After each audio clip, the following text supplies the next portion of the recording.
Okay, and we are rolling for our final segment here of the coverage of the Investment Advisors Association's Compliance Conference in Washington, D.C. All day, all compliance. Can't get better than this. And we're going to wrap things up with a really interesting topic with a great guest. It's Jennifer Selliers. We had a long discussion about this, who is the Senior Compliance Consultant and Renaissance Regulatory Services. Thank you. RRS. RRS. Love it. I love my acronyms, especially at the last segment of the day. Super helpful. Okay, so we've been talking about compliance all day. Yep.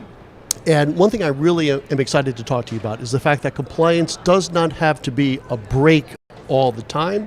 It could, in fact, be the accelerator to your business. Agreed. How so? So compliance folks talk all the time, right, about wanting to be a business partner, which means we have to act like a business partner. Chuck, you know this probably better than anybody, being an entrepreneur. Time is money.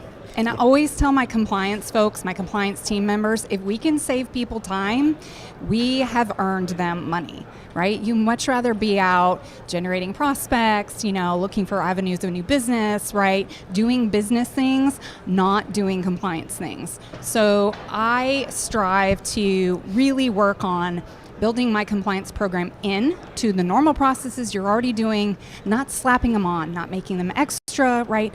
I don't want you spending your Saturdays doing compliance forums, certifications.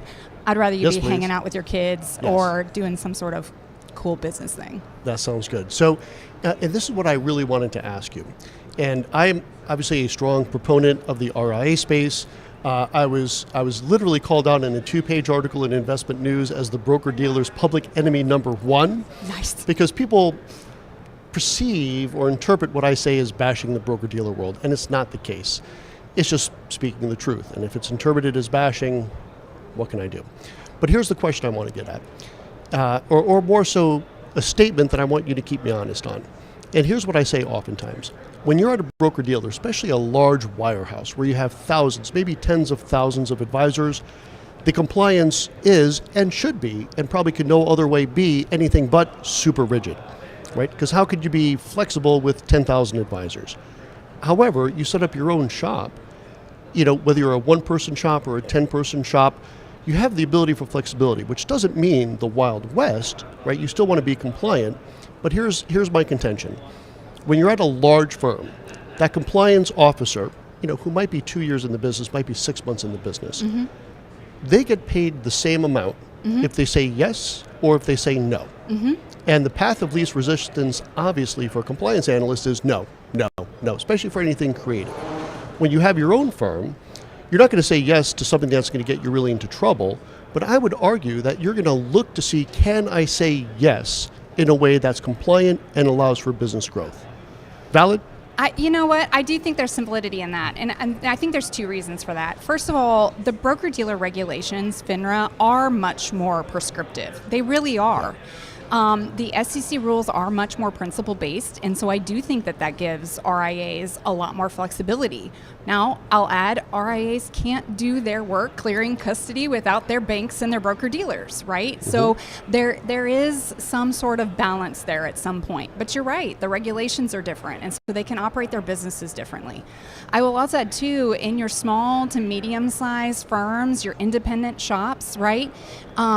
People have to wear multiple hats, right? And that includes your compliance folks. You do have to be a little bit more flexible. You have to be a little bit more nimble. You're going to be wearing those business hats more often than just your compliance hats when you have a larger shop, right, where you're just allowed to stay in your lane.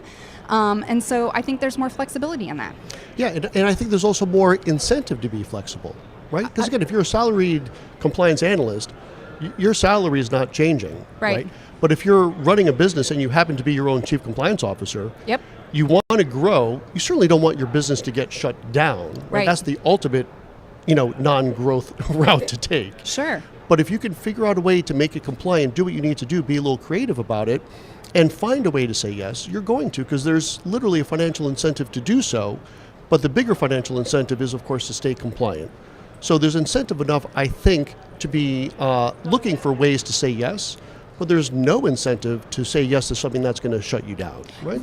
No, yeah, that's a great point. I think too, when you're in your own shop and you're running your own gig, you do have to find ways that make you stand out from the marketplace, right? And just like clients with different risk profiles, different firms, different entrepreneurs, different compliance folks also fall on a different regulatory spectrum, right? Yeah. And I think especially when you're running your own firm, you're building your own business especially, yep. You have to really think about where you want to fall on that spectrum. And you're right, there's times where you just have to make that business decision. Yes, this is still compliant with the rule, right? Yes, it might be a little bit different than what industry practice is, but it still doesn't make it incorrect from a regulatory perspective. Yes, and that kind of goes back to what you said before, and I did want to drill deeper into that. The idea, and I do talk about this quite a bit, where the broker-dealer regulations tend to be very prescriptive, yep. like kind of rules-based, yep. rigid, and the SEC rules tend to be more principle-based, meaning, and is this an accurate way of looking at it? I've always said the broker-dealer set of compliance rules tends to be very letter of the law, yep. and the SEC rules tend to be more spirit of the law. Yeah. Also valid, or? It is, as much as it pains me to say that, right? Because, why? The spirit of the law sometimes feels like there's like all this flexibility. And from a compliance perspective, we like to frame it. It's true. We like to frame it in a little bit more than that. Yeah. But you are right. There is a lot more room for interpretation, especially under some of the regulations. And I think that's why, from a compliance perspective, we try to glean every little nugget from conferences like this, speaking to the regulators, reading through the releases, right? Reading the footnotes. I mean, it's just what we do to try. God bless you guys. I know. I couldn't imagine. Just to try to gain those little nuggets so yeah. that we can make sure we are playing in that frame. That's right. And I think what allows us to live within that kind of more, not fully, but more spirit of the rule type of format is we work as fiduciaries. We're already held to that standard. And the broker-dealers are not. And I think they try to really contort themselves to be almost like fiduciaries, like with the best interest in all this, mm-hmm. but they don't go so far as to say they are going to be in the fiduciary, right? Yep. Yeah, that's true. Yeah, there's a lot of, I grew up in the broker-dealer space, right? Mm-hmm. I definitely think that there's a place for a transaction-based Reg yes. BI yep. type focused relationship, right? You have a lot of institutional investors, a lot of asset managers out there, very sophisticated. They know what they're doing. I think you have a lot of retail folks, right, who are out there self-taught, know their information, are just looking for somebody to process their transactions. But yes, your advisors have that fiduciary duty. I think what goes along with that is kind of that legacy relationship. I will tell mm-hmm. you from my clients, I see a lot of advisors who have clients that are like 20, right? Their kids and their grandkids are also clients. Like right. that, it's just become part of their business model. And I do think that tends to set the advisor community aside, different than the broker-dealer community. So you actually just touched upon something I also talk about quite a bit. Do you know Knut Rodstead? No. No, you must. You should connect with him. Okay. So Knut Rodstead, number one, he's a character. Knut, I love you. He's one of my favorite people in the industry. He founded an organization called, and I might get this wrong, but it's something like the Institute for the Fiduciary Standard. Okay. You should really connect with him. He loves talking to compliance people. He's a really great guy. He's a real advocate for fiduciary care. Okay. And he's been on mine, I've been on his. We do a lot of talking together at conferences. He's a great guy. So here's my contention. The broker-dealer world is great and important and will live forever as a product delivery solution. They are great at delivering products. It is not a great way to deliver advice. And here's what I mean by that, and you touched upon this. So an institution, right, is not coming to me for advice because they are sophisticated. They could tell this product is good, that product is horrible, I'm going with the good product, right? Yeah. So there is a very real need that will never go away to create these financial products. Yeah. That's the broker-dealer world. Yeah. But the problem I see is you have this retail investor going into this big office at XYZ Wirehouse. They think they're getting advice, when a lot of times what they're getting is product sales. And that's the problem. So having a clear line of delineation between yes, you're working as a product salesperson, and that's cool as long as the person doesn't need to have advice between product A and B. But as long as product A can have a better financial incentive to be pushed than product B, which, as you know, still happens today, Yeah. right? There's fewer sales contests, right? Yeah. There's not anymore, I don't think. Sell 10 of this mutual fund, you go to the Bahamas, which is just laughable. Right. Right? But we saw it occur. Without We saw it question. all the I think time. even up to like maybe a year or two ago, I've heard that still happening. Yeah. But my point is, you cannot conflate product sales with advice. We know the difference, but some retail investor going into this big office with a bunch of people in suits, assumes that I'm getting advice when they're not. That's the problem. So I don't have a problem with the broker-dealer world. I have a problem with the broker-dealer world pretending to be advisors. I think that's an industry problem. And I Yes. think that's one the regulators were trying to solve when they came up with Form CRS, right? Yeah. They were trying to find a way to distill down the differences between brokerage services and advisory services when they came up with the 2-page form, right? I don't know if that's the overall solution. I don't know if it is 100% achieved the goal, but I do think it's an industry problem Yeah. that we do have to work together to educate the public on what the differences are. And I'll throw another piece in there. Think about the standard that insurance agents have too, right? Or financial planners. Don't I get know, me I'm so sorry. started on the insurance agents. Right? So to your point though, we're all seen from many respects as the financial services industry, but there are different standards. We have different lenses of looking at our respective services, right? And it can be confusing to Yes. the retail public. It really is. Yeah. And so and you hit upon it again. I think it's up to us as an industry to educate the consumers, because I don't think the regulators are doing a good enough job. If the regulators would finally get together, which I know the FPA is working on, the CFP is working on, and Yeah. I think NAPA was part of that too. I was really impressed with Kevin Keller over at the CFP board, Yeah. where he got the CFP, the FPA, and I think NAPA. I think those were the three together, talking about how we need better education and title protection. Yeah. Right? So I can't just go out and say I'm a doctor. Right. I can't go out and say I'm a lawyer.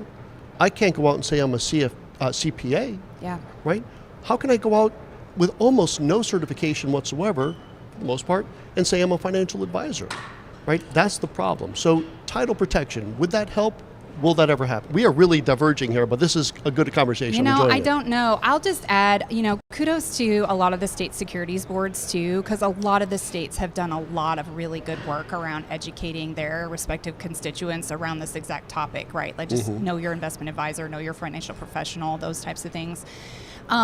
Will we ever get there? Oh man, I don't know. I mean, I think about when I started in this business, Chuck, right? And I was literally doing paper tickets and like trifold, too. Oh, me right? too, yes. And now it's like The on my triplicate. phone in an app. Yeah. I mean, who would have thought that Yeah. it would be the case? Maybe we will. I don't know. I do have to say, like, just from my personal perspective, having grown up on the broker-dealer side and then moved and transitioned to advisor asset management side, I would really hate to see there come a single standard with a single relationship, because I do think there is a place for those different facets. I agree, do but they got to think be better there is. labeled. I agree with you. Right? I agree Are you with an advisor or are you a salesperson? And there's nothing wrong with a salesperson. Yeah. But that salesperson better be selling to a sophisticated person. So for me, it's like client, me, salesperson. So I talk to the salesperson and the salespeople, figure out what's good, and I advise my client to get that.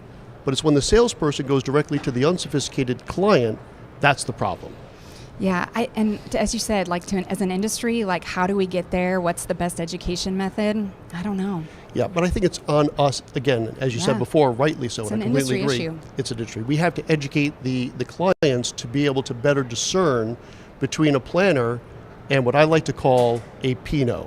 A Pinot. You know what a Pinot is? No. Not the delicious type that we're going to have at happy hour afterwards. Okay. Okay, but a Pinot in this regard is a planner in name only. Oh, Isn't that good? that's good. So I really do. Are I you love ending acronyms. on an acronym? We started with an acronym. We're going to end with an acronym. I love it. For those of you that follow goRIA, I love my acronyms, but I really do think they're helpful to put a spotlight on something. Yeah. And whether it's Pinot or title protection, whatever, I think it's easier to get Pinot out there into the media to let people at least know they should ask their advisors, are you a fiduciary? Yeah, and listen, Chuck, I know we're kind of like in this hypersensitive environment right now, so like I really appreciate just engaging in the dialogue and having the conversation, because the more that we engage in those conversations, the more we listen to each other and listen to everybody's perspectives, the better the solution that we end up coming with as an industry will be much better for everybody. Absolutely. Well, that's a great place to put a pin in it for this segment and for our coverage of IAA, the Investment Advisors Association Compliance Conference Extraordinaire 2025 in Washington, D.C. And on behalf, and thank you, by the way. Thank you, that was Chuck. a fantastic interview, Jennifer, really great. And so on behalf of goRIA, fueled by Investment News, I'm Chuck Vela, and I will see you in probably another 3 weeks at the next conference. Frankly, at the end of a day on Friday, I forget which one it is. Where am I going next? But I know I've got a flight going somewhere in 2 weeks, and I'll see you then. Thanks a lot for joining us. We appreciate it. Jennifer, thanks a lot. Thank you. That was great.